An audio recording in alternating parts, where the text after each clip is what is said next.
Terjadi tuh, malaikat itu datang, malaikat rahmat datang, bukan hanya satu, tatanazal. Kalau nazala dalam bahasa itu turun. Tapi kalau tanazzala, turunnya itu bergantian. Yang datang itu bukan satu malaikat, malaikat seperti banyak. Rombong, bukan rombongan, berurutan terus datang kepada kita. Yang pertama malaikat itu menyampaikan kepada kita, Allah tahu. Hai bulan, hai ibu, hai bapak, jangan takut dari kematian. Wala tahzanu, jangan kau sedih. Khauf sama hazan. Katanya uzur itu sedih. Khauf itu sesuatu yang akan datang, hazan itu sesuatu yang ditinggalkan. Apa yang akan datang? Kita nggak tahu. Setelah mati akan terjadi apa?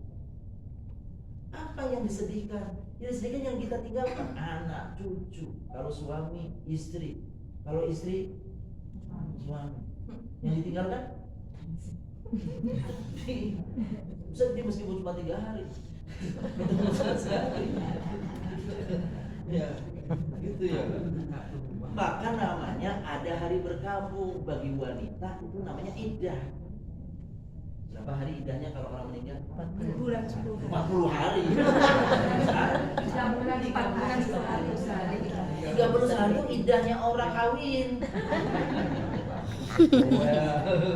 Kalau perceraian iddah 3 bulan, 3 masa suci. Tapi mohon maaf, kalau ditinggal kematian 4 bulan 10 hari. Jangan kurang-kurangin. Saking pengen cepet-cepetnya arisan.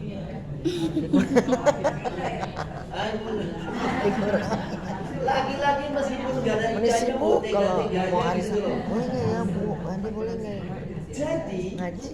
yang Kalau disasar, ngaji yang bilang dituju masih masa oleh iddah itu mau bukan arisan sama boleh ini. nggak boleh? Aduh. Yang disasar, yang dituju oleh iddah itu adalah keluarga yang ditinggalkan.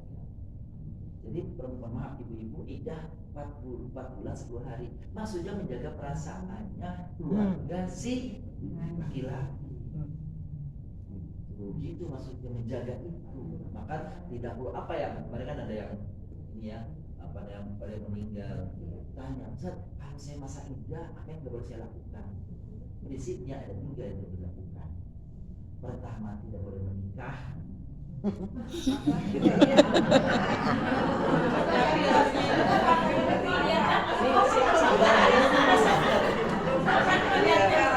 Kalau laki-laki dia tanya nama aja. Laki-laki mah nggak ada masa iddah. Bebas. Kalau laki-laki nggak ada, Nggak ada. perempuan aja ini. Iya.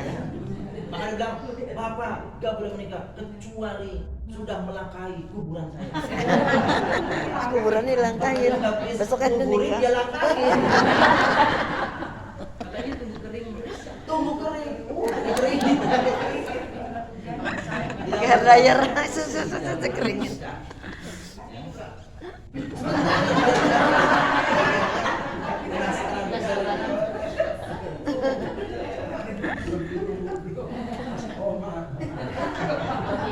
Meskipun di dalam syariat tidak ada ketemu bagi laki-laki, tapi bagi perempuan. Dan memang bukan Curang. curang menurut kita, tapi Allah sudah siapkan potensi itu. Gitu ya. Secara umum Allah memberikan kekuatan kepada ibu-ibu kaum perempuan lebih kaum laki-laki. Perempuan. Buktinya yang piknik banyak perempuan. Bener.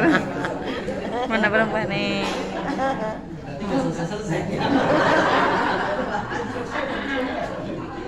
Jadi itu memang. Jadi subhanallah. Apa namanya, perempuan itu bahkan banyak perempuan yang mengatakan kalau suami saya meninggal, saya ikhlas, saya rela, saya tidak ingin lagi menikah dengan. Itu umumnya perempuan begitu. Dibanding kalau Istrinya meninggal. Ustaz nanya laki-lakinya ke sebelahnya, bukan ustaznya ya. beneran. Coba Pak, ada historisnya kalau laki-laki Pak Ustaz harus dilayani istri.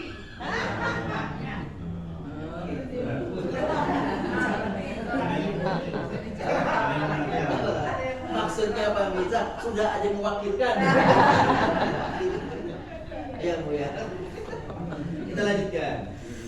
Jadi pertama, Ada sejarah. apa namanya tidak boleh Iya nih, Ibu. Yang kedua, tidak boleh menerima lamaran. Udah menikah, saya kan menikah Ustaz, cuma lamaran doang. Nggak boleh. Jadi ya, selama 170 hari itu, iya betul ya. 4 bulan itu berapa sih? 130 hari. 130 hari itu tidak boleh menerima lamaran. Mumpung ada, takut pergi lagi.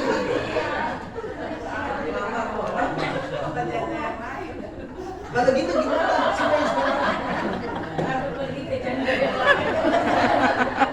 Takut pergi ke janda lain.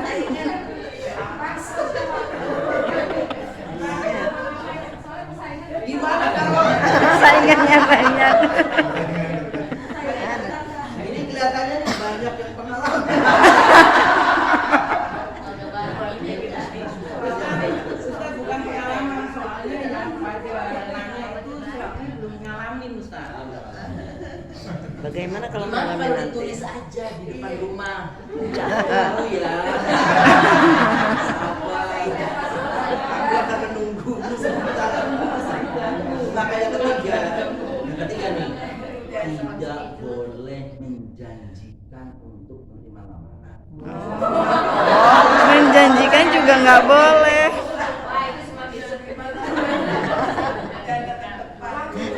Si Ibu. Menjanjikan juga nggak boleh. Jadi pihak yang ditinggalkan tidak melakukan itu kenapa? Nitip aja sama ibunya, Bu. Bilangin aja 4 bulan sebulan. Nah, itu nitip boleh. Apa perasaan keluarga yang ditinggal? Meski laki-laki tidak ada aturan itu, Bu iya. Oh iya, itu maksudnya. Oh iya, oh gitu loh. Jangan mentang-mentang. Asal bisa sapa.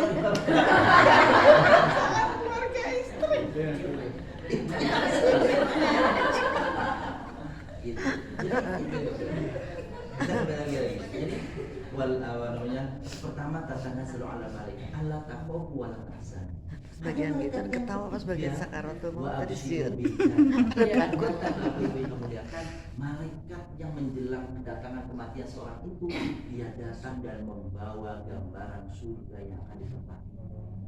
Ini surgamu, ini tempat nanti yang kau akan tempati. Maka betapapun perih, pedih, sedih, sakit dan sebagainya, sakaratul maut itu, maka dibanding Gambaran surga. melihat surga itu rasanya kalah pedih. Ustaz video atau foto? Meski setiap orang mesti mengalami sakral, tapi betapa banyak orang yang waktu meninggal tersenyum. Senyumnya indah sekali, wajahnya putih, bersih. Bahkan Nabi SAW menurut sahabat ya, yang melihatnya, menurut Abu Hurairah, bukan Hurairah, Abu Hurairah ya, itu menyatakan, aku melihat wajahnya ketika Rasul wafat, ketika orang-orang di masjid menangis dengan Rasulullah wafat, menyempatkan diri masuk ke rumah Rasulullah SAW, dan wajahnya itu bersih seperti kertas putih tanpa celah. Rasulullah wajahnya bersih sekali. Itu bagian ada bagian yang ketiga yang datang kepada orang yang akan meninggal itu, malaikat menggambarkan tentang masa depan tempat tinggal luar biasa. Yang keempat belum selesai.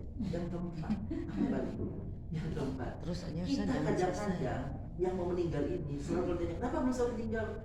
Kasihan nanti gimana nih suami saya, kasihan nanti anak-anak saya, kasihan nanti cucu-cucu saya. Maka ada malaikat yang datang yang rombongan keempat mengatakan, nahnu awliya'u fil hayati dunya wal akhirah. Fulan, bapak atau ibu, jangan takut, kami akan menanggung semua anak dan orang yang tinggal. Sehingga dia lepas hatinya, ya, melepaskan dari kesulitan itu. Kenapa? Karena ada malaikat. Gimana sih kalau kita lagi sakit terus datang orang memberikan support ya, rasanya kok jadi lega, sakit yang kayaknya berkurang rasanya seperti itu. Terus apa lagi? nahnu awliyakum bil hayati dunya wal akhirah walakum fiha. Malaikat datang lagi berikutnya, walakum fiha ma tashtahi anfusukum. Fulan, kamu nanti apa saja diinginin, apa saja dicita-citakan, apa saja yang pernah hadir dalam hatimu, udah sediain sama Allah. Walakum fiha ma tad'un, dan semua yang kamu ingin disebut-sebut itu semuanya itu, kamu klaim itu semuanya ada. Jadi kalau begitu banyak malaikat yang terus menerus berurutan datang kepada si fulan itu, maka rasanya dia tidak perlu lagi takut, sedih, khawatir dengan kematian. Cuma yang begini nih ibu-ibu, bapak-bapak yang hari ini nggak sembarang orang. Dia masalahnya. Tapi bisakah kita Salah ya Ustaz. kuncinya ada di depan ayat itu? Bisa. Apa kuncinya? Innal ladzina qalu rabbunallah tsumma istaqamu. Dua saja kunci. Menyatakan diri Tuhan kami adalah Allah, berarti tidak muslim. Sudah itu. Yang kedua nih yang berat, istiqomah dengan apa yang menjadi tugas kita sebagai muslim yang ditanggungjawabkan kepada kita, perintah yang Allah punya kepada kita, sholatnya, puasanya, zakatnya, sedekahnya dan sebagainya. Jadi insya Allah kita termasuk orang yang disebut dengan istiqomah. Tapi istiqomah itu memang berat. Karena berat istiqomah itu kita selalu minta kepada Allah agar diteguhkan hati kita untuk istiqomah. Dan ternyata menurut para ulama kita sudah melakukannya. Maka kita hanya ada apa itu? Kita minta sama Allah agar Allah teguhkan hati kita istiqomah. Itulah makna hidayah. Hidayah yang kita minta itu hadir setiap kali sholat.